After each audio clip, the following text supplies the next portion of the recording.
Hey, what's going on, guys? Welcome to another video. I'm going to be talking about my experiences with Opera Omnia, the global and JP side, although I played JP surprisingly a little bit more than the global side. So I am a long time player.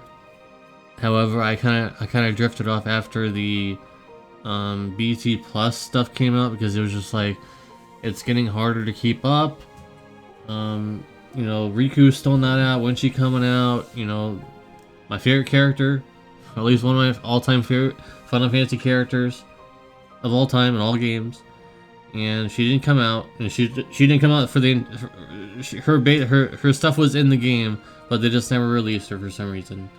It's like a meme that'll never end, and we'll never know what she could have done in the game, unless like the creators come out like after the game is closed for sure. Then they come on and say, "Oh, this is what Riku was gonna do" or something. I don't know, but probably not. Makes me sad. I would have come. I was waiting for it. I was waiting for guys. Like the moment Riku was released, either on global or JP, I was gonna be like, "I'm back.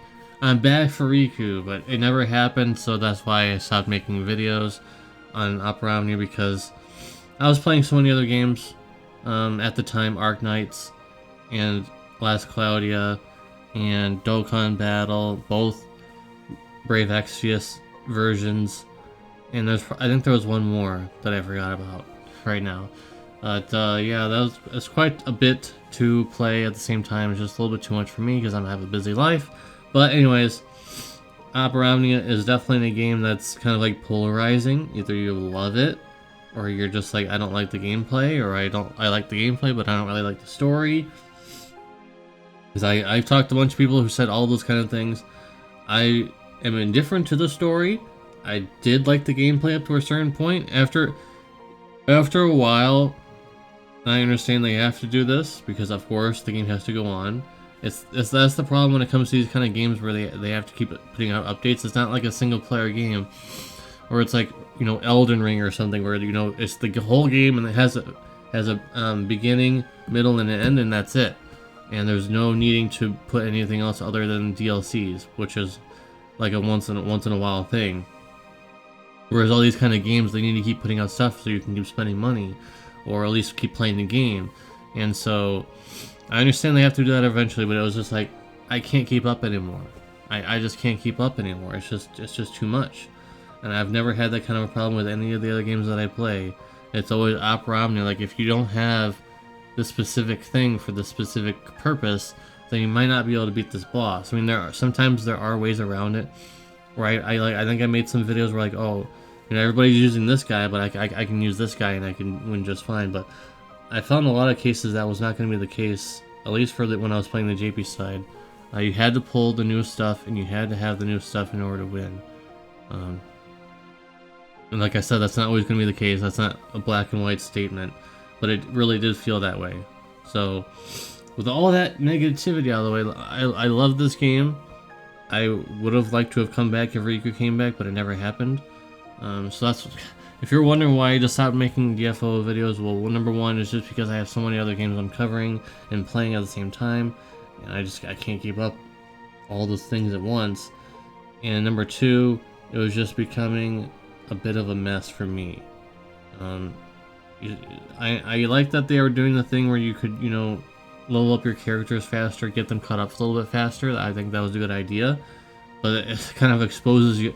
It kind of like you're like telling in yourself basically, because you're making it seem like, you know, you have to do all these things to make your character, you know, top notch.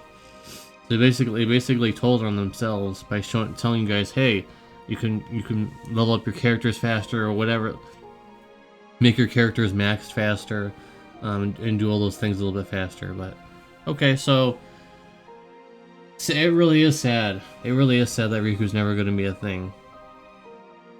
All that time, and even in the story, even at least for the English version, I don't know if this is like just something that they translated into English just for a tease, or if it's also, you know, just word by word what Yuna said in JP as well.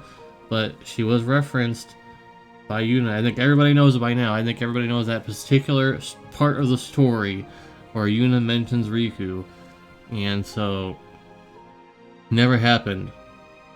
Never ever happened. Imagine like being in a different world and like never being able to be with one of your best friends ever again because they don't come.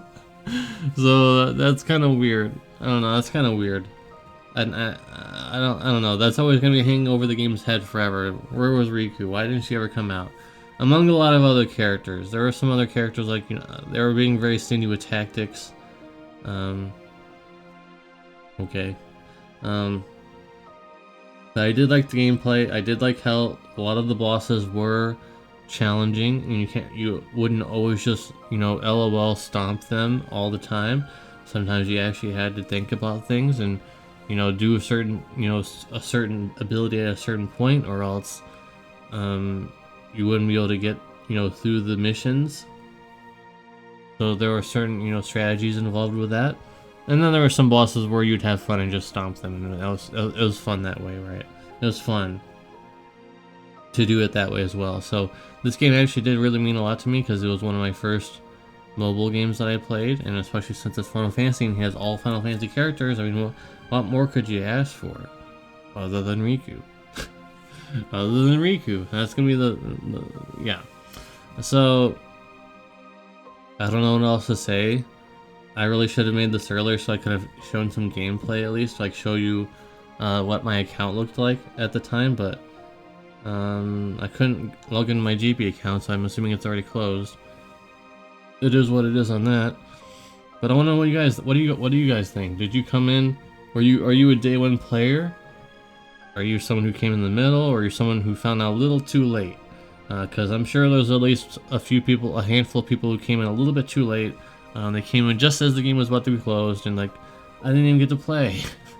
So I'm kind of hoping that maybe there'll be some really, really smart people out there that will somehow be able to recreate this game. I doubt that, but there are people out there that are making Brave Frontier, an extremely old Gumi game, and they're trying to recreate that. So if they can do that, and Opera Omnia is probably even more popular than Brave Frontier.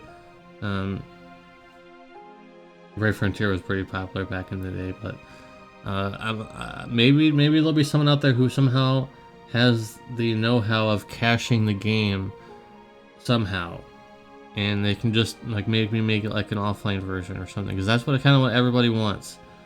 After every game closes, there always are people who want an offline version, even if there's no more updates or anything like that. It's just just to play the game, things like that. Maybe it'll happen. I don't know. Don't hold your breath though. Don't be looking every single day for it. Maybe like in a few years, maybe it'll happen, or maybe it already is happening. I haven't looked into it myself because I'm kind of just waiting for maybe a year to pass. Maybe someone will come out and say, "Hey, I've been doing this thing." That's how it usually happens with these kind of things. A year or two later, someone will finally come out and say, "Hey, I have all this stuff and I can make the game," or something like. That's how it usually happens. Anyways. This is a farewell to a very good game that, made a lot of people have fun with it. Final Fantasy character, you can make your own team. Unlike in Brave Exvius, or other games, you can't really always make like a fantasy team. Or I know they advertise in Brave Exvius in particular, advertise like, go make your own Final Fantasy team. Doesn't always really happen.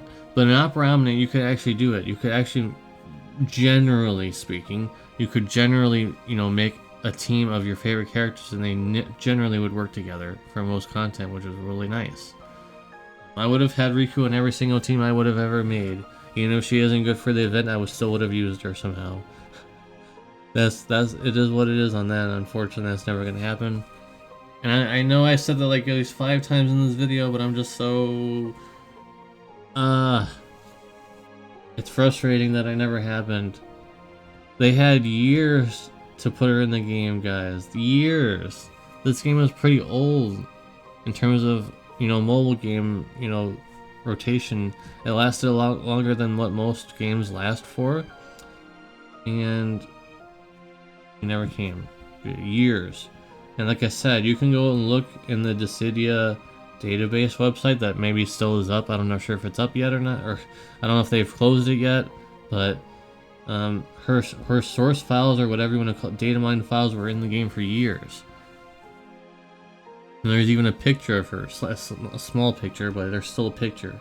So, alright, well, that's gonna be it.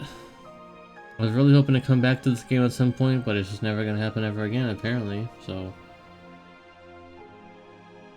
Alright, well, hopefully you guys enjoyed this game. Let me know all of your experiences down below in the comments, and I hope to see you in the comment section. Peace.